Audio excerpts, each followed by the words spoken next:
Hello, I'm Mrs. Jansen. Let's draw a rooster together today. The name of our art today is called Rise and Shine Rooster because we often think of roosters in the morning. They actually crow throughout the day, but I think we might think of them crowing more in the morning because it's so quiet. Now let's look at the top of the rooster's head. This part is called the comb. I'd like you to think of this as an organic shape, a shape you find in nature that has unpredictable edges. Let's follow along the edges of this shape. Notice how you see zigzag lines and curved lines. Underneath the beak of the rooster is called the wattle. Notice how this is a large curved line, again, an organic shape found in nature. I'd also like you to notice how colorful this rooster is. Let's get started with vocabulary. Organic shape is a shape found in nature with unpredictable edges. Now let's talk about parts of the picture. Anyone looking at the picture, photograph, or artwork is called the viewer. The part of the picture that appears closest to the viewer, usually at the bottom, is called the foreground. The part of the picture that appears farthest from the viewer, usually at the top of the artwork, is called the background. And the area in a picture that is between the foreground and the background is called the middle ground. So when we look at these two images of roosters, I'd like you to notice the middle ground. That's where the rooster is. And the part that's closest to you, the bottom of the picture, is the foreground.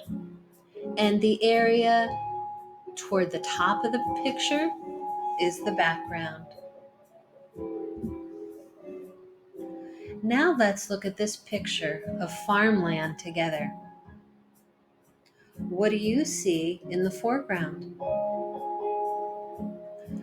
It's corn growing. And now let's look in the middle ground. You see a large field with a barn. And let's notice the background. We see mountains and sky.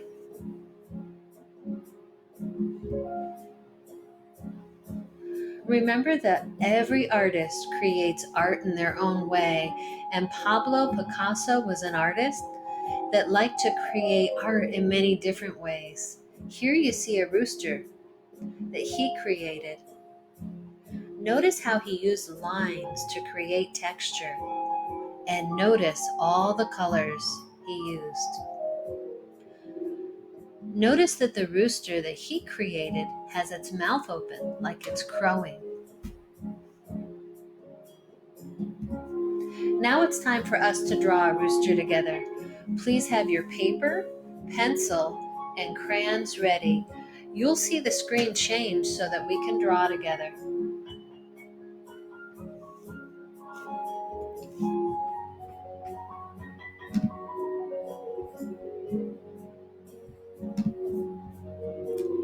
So please place your paper the tall way, also called portrait style in art or vertical. So as we draw the rooster today, we're going to be thinking about parts of a picture. We're going to sketch, so I'm going to ask you to use light pressure with your pencil so that later you can erase some lines and they won't show. So let's go to the bottom right corner, and about a finger space above the bottom, I'd like you to start a diagonal line that goes across the paper, so up and across. And this is the top of a roof. And now at least one finger space away, add another diagonal line. And about the same space,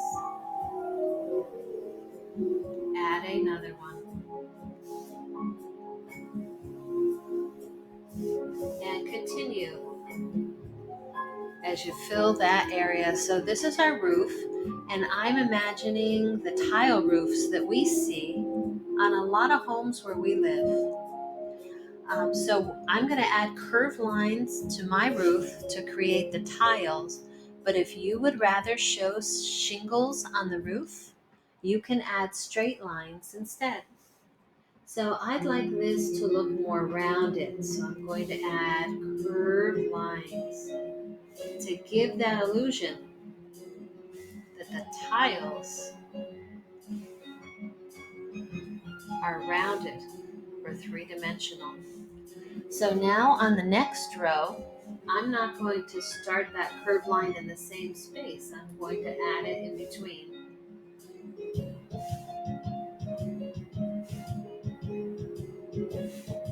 Remember, if you decided that you didn't want a tile roof, you are adding straight lines across to create shingles.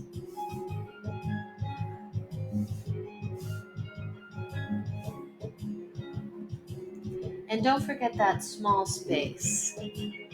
Make sure you add a curved line and you don't leave that empty. So now we've got the rooftop. This roof is in the foreground, and I'm going to move the paper down. Now it's time to draw our rooster together. The first thing we're going to do is start with a large curved line. Remember, light pressure.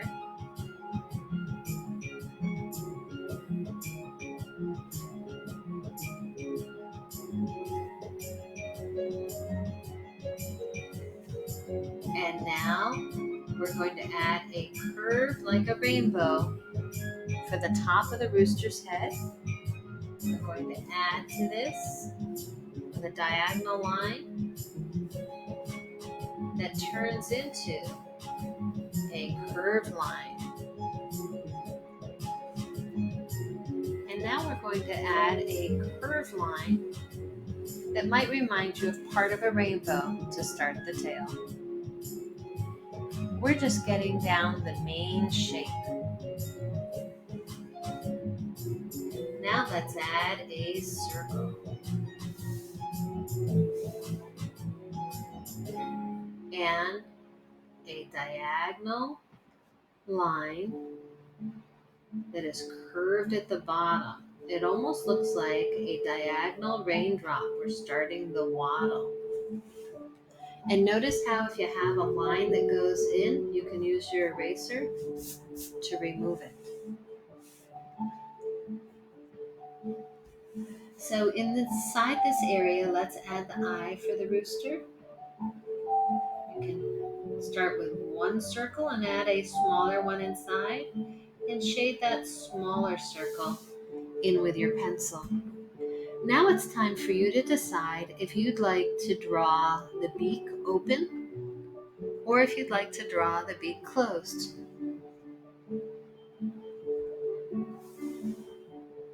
I think in this example, I'm going to draw the beak open.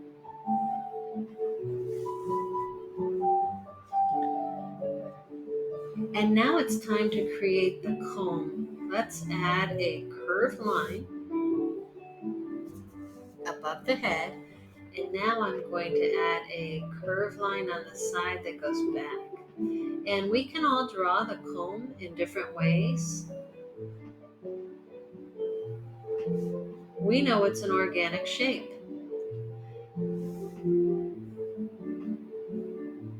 And we saw what the comb looks like in real life, so ours doesn't have to look exactly like the comb we saw. Now let's add some texture with curved lines inside the wattle. And then we notice the texture of the feathers on the neck. So let's add a zigzag line in a diagonal direction on the neck, and then use your pencil to create additional texture by adding curved lines. Now let's add a curved line like a smile on the body. And underneath on the right side, let's add what looks like sideways U's for the wing. Let's add more curved lines, less than a finger apart, for the tail.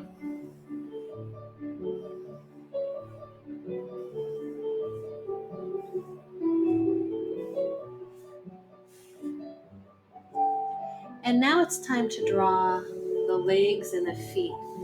So go back to the body and follow along the body with your pencil and add a curved line.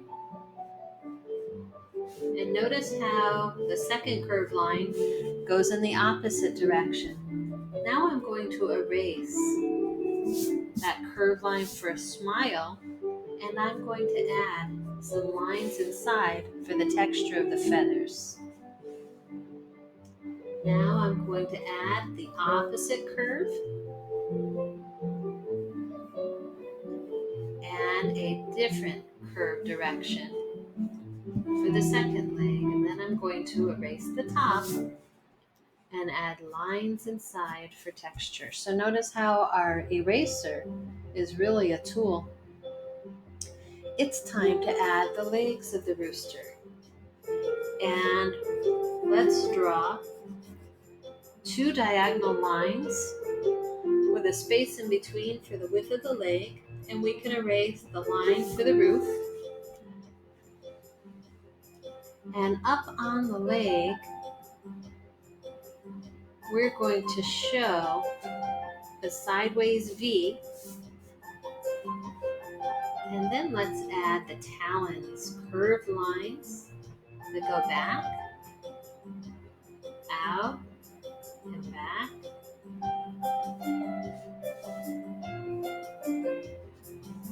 And then we'll use our eraser and erase the lines from the roof inside the feet.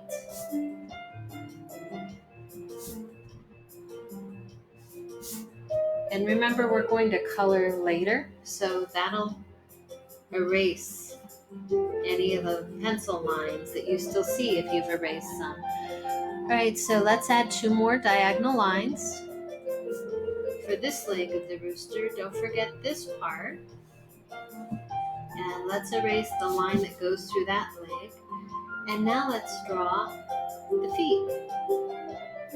And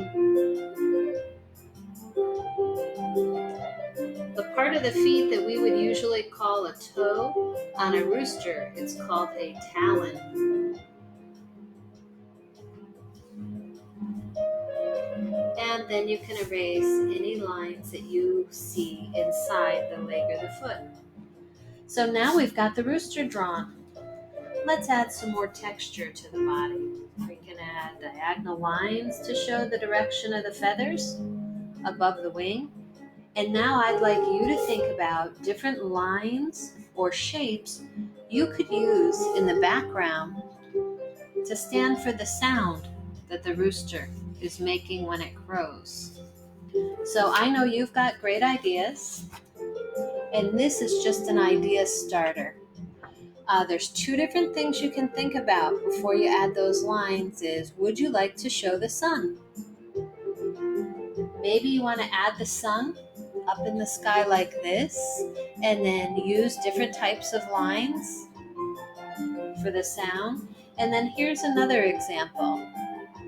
Instead of the sun up in the sky, I decided to add a curved line and picked up my pencil to finish the curved line on the other side to show the sun rising over the rooftop.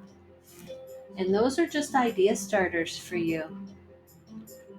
So after you've made your decision on the sun, now you can think about any lines or shapes that you'd like to add in the background. Now it's time to color the rooster. And remember, our art does not have to look exactly like it looks in real life. We've got a camera to take photographs for that. So you can use your own ideas as you add color to the rooster. And we can also do what's called blending. So you're going to notice that I use blending quite a bit on the rooster. I used a darker orange with red for around the eye and the wattle. And then I used more of a red and a darker orange on the comb. I use that same dark orange on the body of the rooster, especially in the neck, the tail, the legs, the feet. And then I used a lot of different colors like blues, purples, greens. The rooftop, I used a mixture or a blend of the orange, red, and brown. And then I outlined those curved lines in brown for the roof. So I hope you've enjoyed creating your own Rise and Shine rooster today. And I hope you enjoy using your own ideas as you add your own color choices to your artwork. I look forward to making art with you again soon.